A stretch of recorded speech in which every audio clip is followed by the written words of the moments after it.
So for the past week, a couple of things have happened in the NFL world that has pretty much lit the internet on fire. Le'Veon Bell went to the New York Jets. Antonio Brown was dealt to the Oakland Raiders, and Odell Beckham Jr. was dealt to the Cleveland Browns. Now, I'm going to keep this strictly on Odell. I knew that they were going to trade him. I believe when Jay Glazer came out and said what he said, I kind of figured it was all but certain that Odell was going to be moved. At that point, it was just about where was he going to be moved to. But I wasn't going to bank on it too much. You know, sometimes teams and players, they have a way of surprising. So I wanted to make sure that before I made my mind up whether or not he was going to be gone, I wanted to just keep an eye on his relationship, his with the team, and his, social media, I guess, presence, just to see what happens. Because these athletes, for some reason, think that taking to Twitter or Instagram is the best way to show everybody what's happening in your life. So I'm not going to talk or anything. I'm just going to let a couple of these clips play, and I'm going to, just share some of my thoughts and perspectives on what I'm hearing. Okay.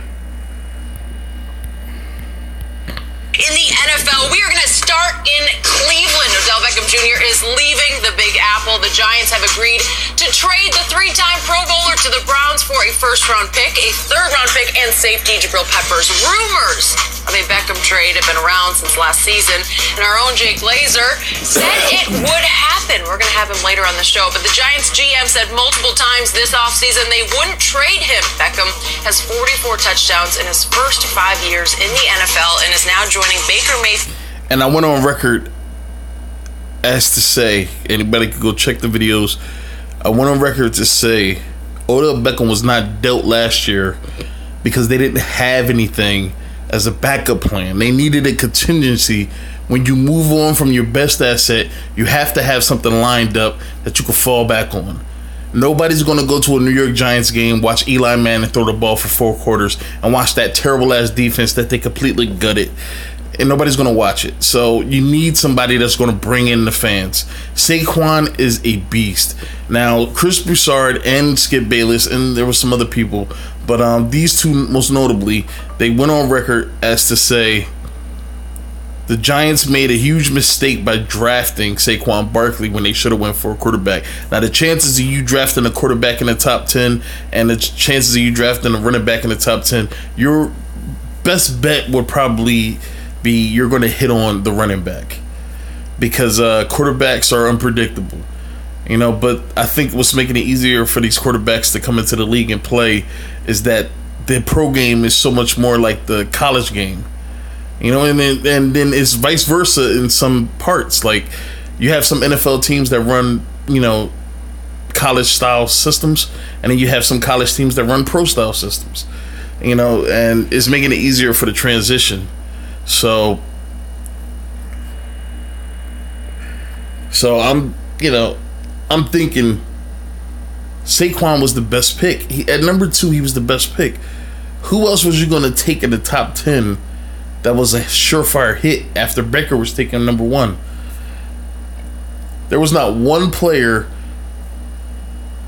in the top 10, not even Baker, in the top 10 that was more exciting to watch, that was flashy, even if it was in spots that showed that this dude could carry a franchise for years, than Saquon Barkley.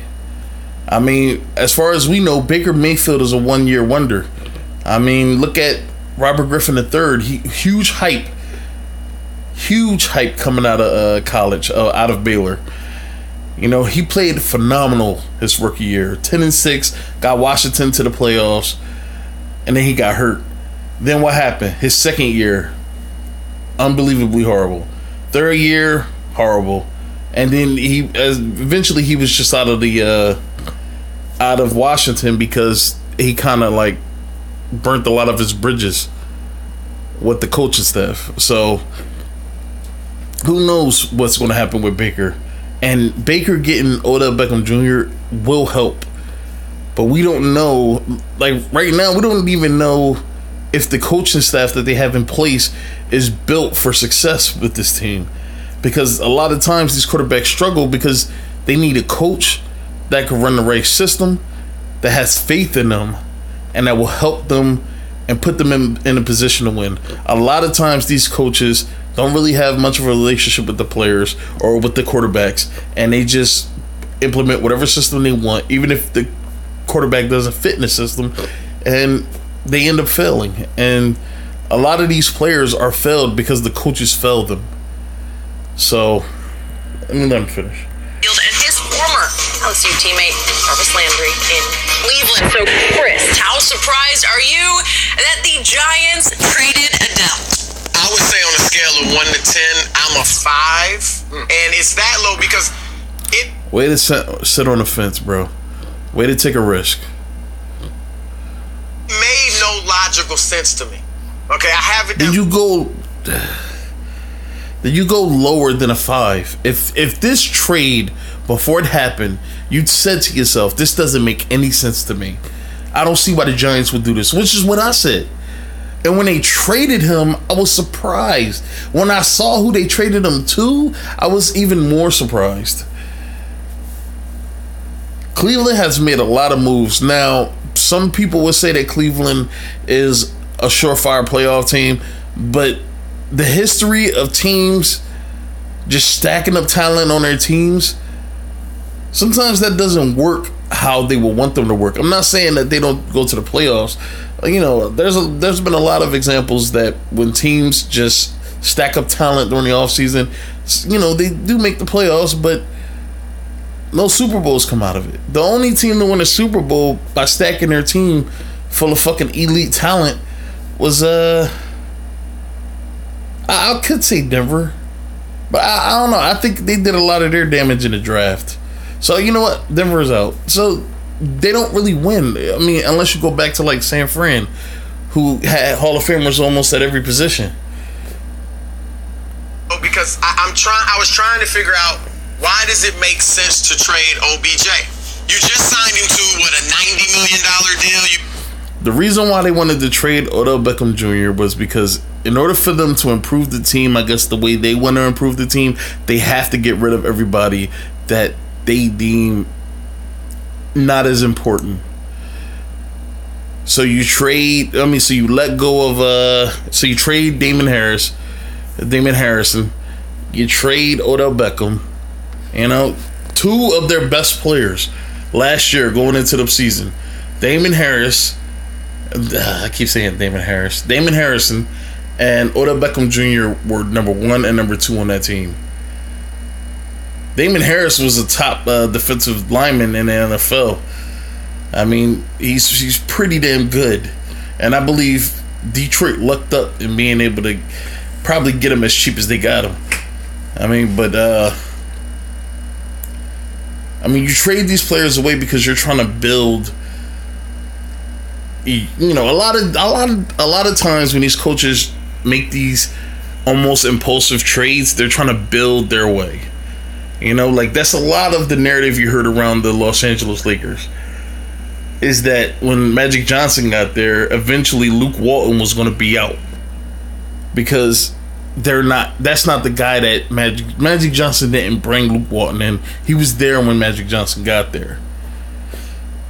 But a lot of times when you're rebuilding a team, you want to have the guy that you trust, that you've chosen to lead your team, which is, you know, for the most part is the coach. And you need a guy that's going to do things the way that you think they should be done. So you bring in your own guy. And now when it comes to coaches and choosing their own people, I think that's what John Gruden did last year. John Gruden let go of a lot of players. Now, whether they were the right moves, I don't know, but they were certainly unpopular, and people hated them. But John Gruden has a way of doing his thing. If it fails, it fails. If it succeeds, it succeeds. He has a way of doing his thing, and that's a lot of times that's what coaches do, or that's what GMs do. They build the team that they want to build. So they make a lot of unpopular decisions. Trading away Khalil Mack, trading away Amari Cooper, trading away Odell Beckham. That's what happens. Paid him $20-something million to play 12 games, so why would you trade him? But the only reason I thought it might happen is because I have faith in Jay Glazer. I know, he doesn't throw things out there that don't stick. And because I went on record as saying I believe Jay Glazer has a few people all around the league with their ears to the ground, listening to everything. Any type of noise, they report to him. So it's not that you have faith in him. You have faith in his sources, because his sources is what's getting him all this information. He said it, and he said it with confidence, and he doubled down on it when people challenged him on it. I thought maybe there's something going on behind the scenes that we don't know about. And I'm not even sure that was the case. But when I look at it, the only public misstep that I could think of since he signed the contract was when he had the interview with Lil Wayne, and he kind of called out Eli, but a lot of people knew he was telling the truth. I believe that the New York Giants signed Odell Beckham to that contract because you didn't want to trade him without years. Because who's going to take Odell Beckham for a year and they don't even know if he's going to stay? It's kind of like the problem with Anthony Davis, and I believe this is why a lot of teams just didn't pull the trigger with him, was because they didn't want to give up too much. Because you don't want to give up everything you have to rent a player for a short amount of time, and you don't even know if they'll stay there. If I'm trying to trade for Odell Beckham, I would rather trade for Odell Beckham with 4 years on, a 4-year contract. Still, I have him for 3 or 4 years. Try to see what I can get out of him instead of trading for Odell Beckham and he's in his contract year. So I believe that's why they gave him the contract. And plus, they didn't want to just lose him. Like last year, they didn't want to just lose him, so they gave him the money, and they made sure that they put themselves in position to be able to move on from him. I don't think that was that big of a deal. I don't think the Giants loved it, but go ahead. Yeah, but it was, he had no Antonio Brown type stuff.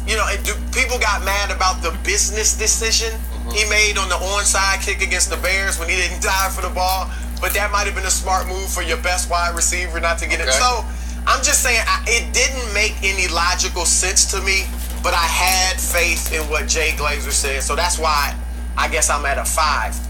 But when I look at it in hindsight, and I look at what Dave Gettleman's been doing, now it makes all the sense in the world, because I think Gettleman, since taking over the Giants, has made bad move after bad move after bad move.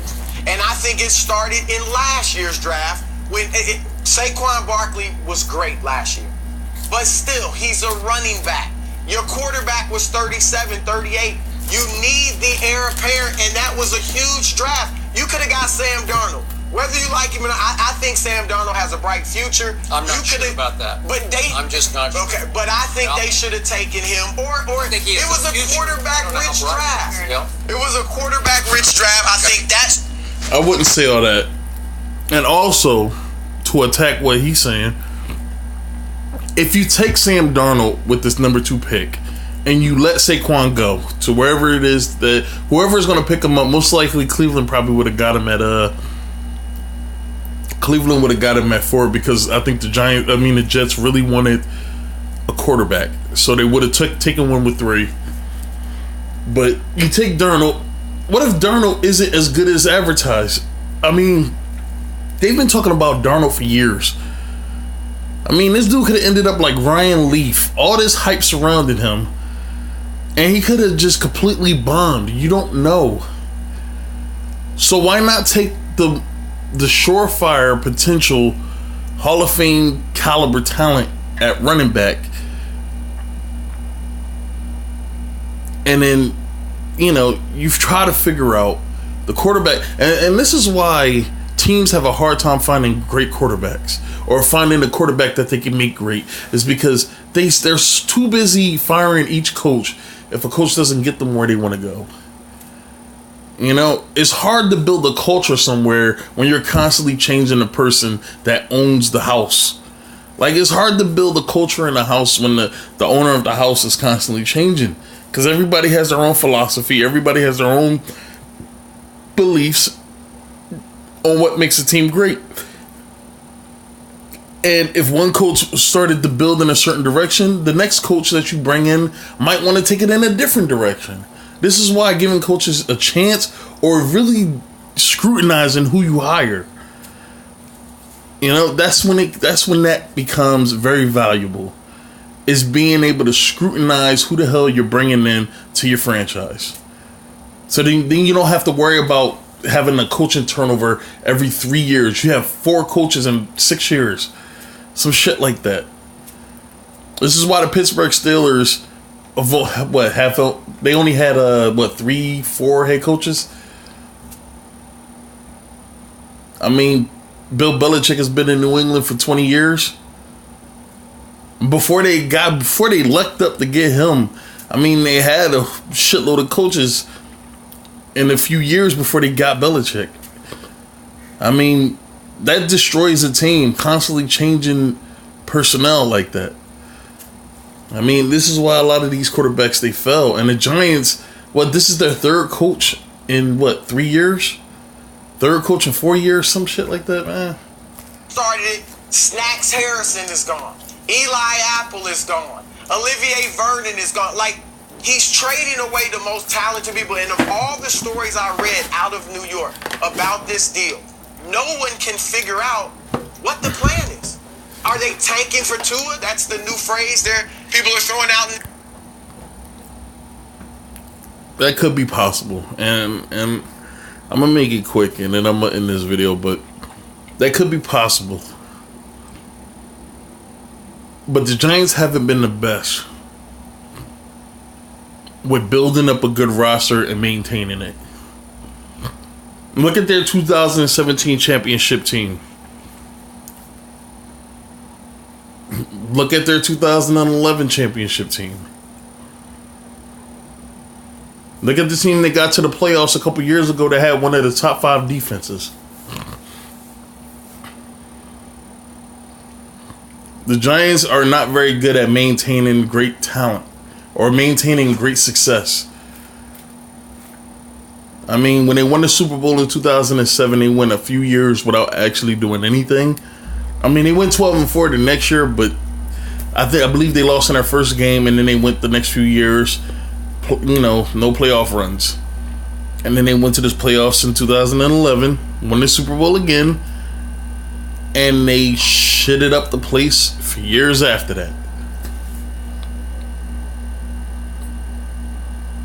You know, and this is another thing.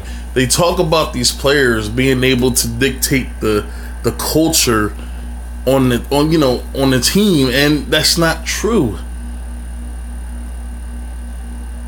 I mean, because New York Giants, that whole aura around that team has been kind of toxic for over 10 years. I mean, Plaxico Burress shooting himself, fucking Jason Pierre-Paul blowing his goddamn fingers off his hands. Fucking, there's just been incidents after incidents. Fucking Eli Apple. Landon Collins came out and said this dude is a cancer. You ain't hear shit about Odell Beckham. They traded Odell Beckham because honestly, they're just a shitty franchise. They don't make the right personnel decisions, and they use scapegoats to be able to exonerate themselves from blame. And I'm just glad that Odell Beckham got out of that situation, and I'm glad he's on a team that hopefully will utilize him and appreciate him, because Odell Beckham is a great talent, man. And sometimes great talent can be destroyed by toxic environments. So hopefully Cleveland is better. All right, I'm done.